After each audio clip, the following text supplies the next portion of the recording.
এই গাড়িটার খারাপ এলইডিটা আমি কিভাবে ঠিক করলাম সেইটাই তুলে ধরার চেষ্টা করছি। ফুল ভিডিওটা দেখলে এই গাড়ির সম্পর্কে কিছু আইডিয়া নিতে পারবেন, কিভাবে কাজ করলাম সেটা শিখতে পারবেন। এই গাড়ির যেটা দেখতে সৌন্দর্যর এলইডিটা, এই যে নিচের এলইডিটা, এটা পুরো খারাপ হয়ে গেছে। এইখানে এখন আমি নতুন এলইডি বসাবো। ওকালা যেটা ছিল ওইটা খুলে এখন এই যে আমার হাতে যেটা দেখতেছেন এই যে এই এলইডিটা বসাবো। এখন চলেন যেখানে এখন এলইডিটা বসাবো সেইখান থেকে সেই জায়গাটার ক্রোমটা আমি খুলে ফেলতেছি সম্পূর্ণ।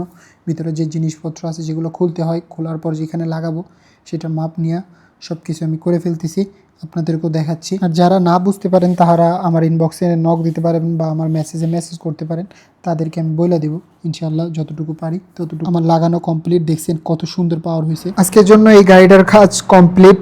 চলেন এখন এইগুলারে গাড়িতে ফিটিং করব। বাম্পার ফিটিং করে ফেলতেছি আমরা। দেখছেন আগের পাওয়ারটা কীরকম ছিল, হলুদ ছিল, এখন কত সুন্দর হোয়াইট হয়ে গেছে, সেম ও কালার মতো হয়ে গেছে। এরকম কাজ দেখার জন্য ইনশাল্লাহ পাশে থাকবেন। আমি আরও নতুন গাড়ির নতুন কাজ আমার ইউটিউব চ্যানেলে আমি তুলে ধরার চেষ্টা করব। সবাই ভালো থাকবেন, সুস্থ থাকবেন, আমার চ্যানেলটা সাবস্ক্রাইব করে দিবেন।